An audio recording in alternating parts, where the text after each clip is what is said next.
America has two units built to do the impossible.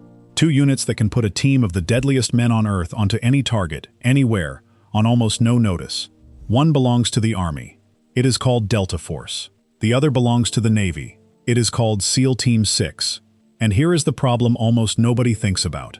What happens when the nation points both of them at the same target on the same night? Because these two units were not built to work side by side. In a very real sense, they were built to never meet at all. To understand why, you have to go back to how each one was born, because they did not grow out of the same idea. They grew out of the same disaster, separately, at almost the same moment. Delta Force came first, in 1977, the creation of an Army colonel named Charlie Beckwith, who had spent years demanding that America build a proper hostage rescue unit. 3 years later, in 1980, the Navy stood up its own. The man behind it was a hard-charging SEAL officer named Richard Marcinko, and the unit he built became SEAL Team 6. So from the very beginning, the United States did not have one top-tier counterterrorism unit. It had two, one wearing Army green, one coming from the sea. That was not an accident.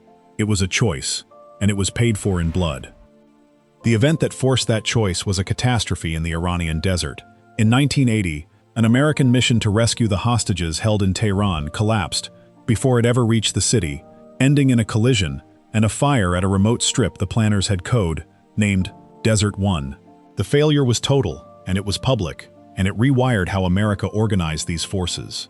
Out of that wreckage came a new headquarters, the Joint Special Operations Command, created to make sure the pieces never again showed up to a mission unable to work as one. Both Delta and SEAL Team 6 were placed under it. So on paper at least, the Rivalry has a referee. Both units answer to the same command. But a shared boss does not erase the fact that these are two different tribes. Start with the obvious difference. Culture. Delta was modeled on the British Special Air Service, and it inherited that unit's personality. Quiet, understated, allergic to attention. Delta operators are known inside the community for how little they say and how hard they work to stay invisible. Wearing civilian clothes, growing their hair out, disappearing into the background. SEAL Team 6 grew up on the other side of that coin. The SEAL world has always carried a louder, more aggressive edge, a warrior culture more comfortable with its own legend. Neither is better. They are simply different animals.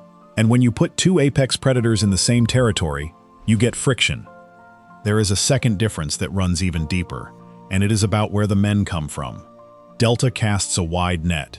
It recruits from across the entire army, from the Green Berets, from the Rangers, from ordinary infantry and support units, and it has even taken men from the other services. If you have the raw material, Delta wants to look at you, whatever patch you started under. SEAL Team 6 does the opposite. It draws only from men who are already Navy SEALs. You cannot walk in off the street or transfer in from another branch. You must first become a SEAL, then prove yourself in the teams for years, and only then may you be invited to try out. Two units, two completely different doors, feeding two completely different tribes of men. And once you are through that door, each unit makes you earn your place in its own brutal way.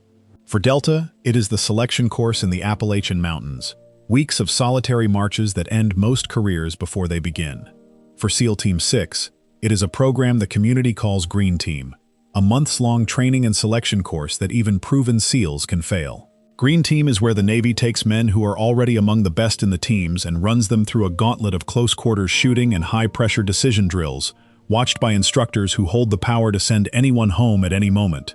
The point in both cases is identical. Being good enough to arrive is not being good enough to stay.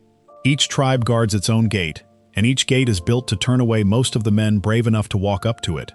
If you appreciate the real texture of how these units work, not the movie version, subscribe to War Code, because the next part is where the Rivalry stops being about pride and starts being about who gets to do the job.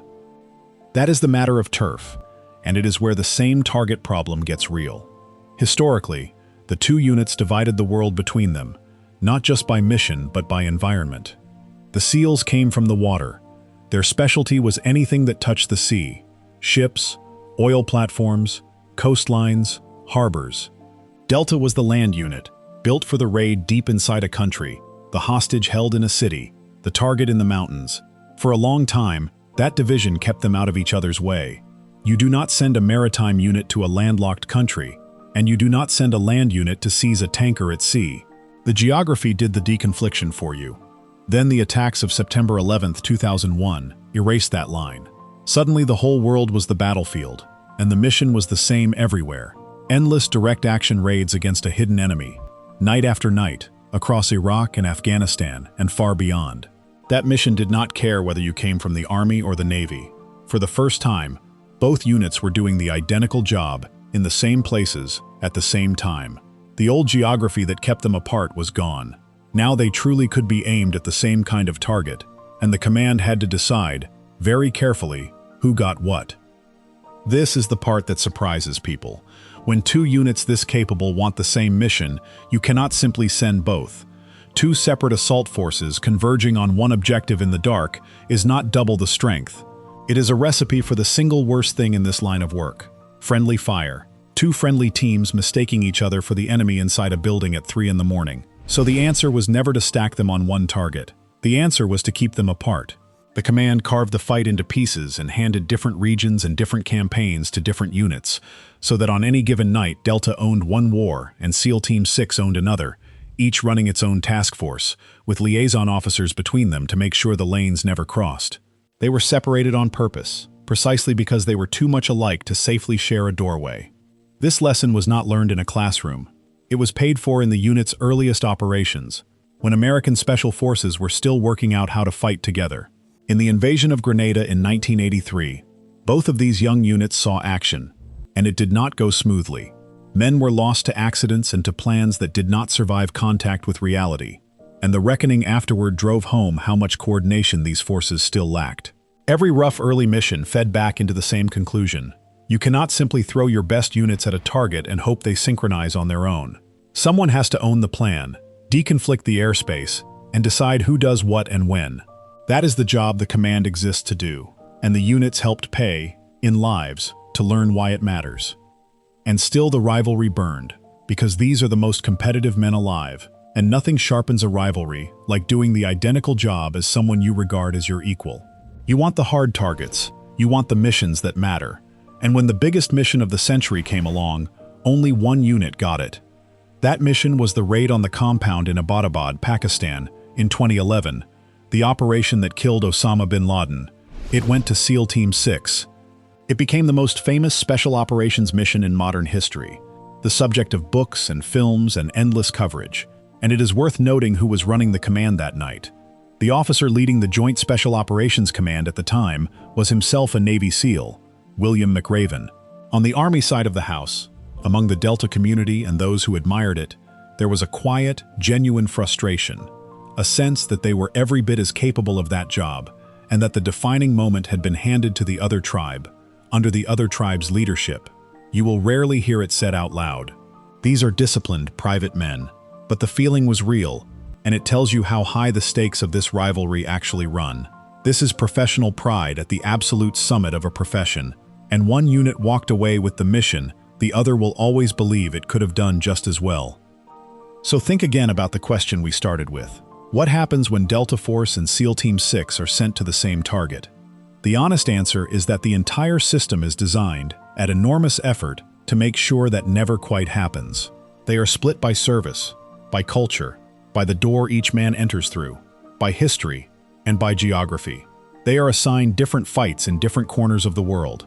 When their paths threaten to cross, someone at the command makes a call, and one unit stands down while the other goes in. Because the alternative, two Tier 1 assault forces on the same objective, is a nightmare no planner will accept. And yet here is the twist. For all the rivalry, these units are not enemies, and in the field, they have leaned on each other more than either would ever advertise. A raid is never just the assaulters at the door. It is the helicopters, and the crews who fly them into impossible places. It is the men who talk to the aircraft overhead. It is the intelligence, the communications, the long tail of specialists that makes a 30-second entry possible.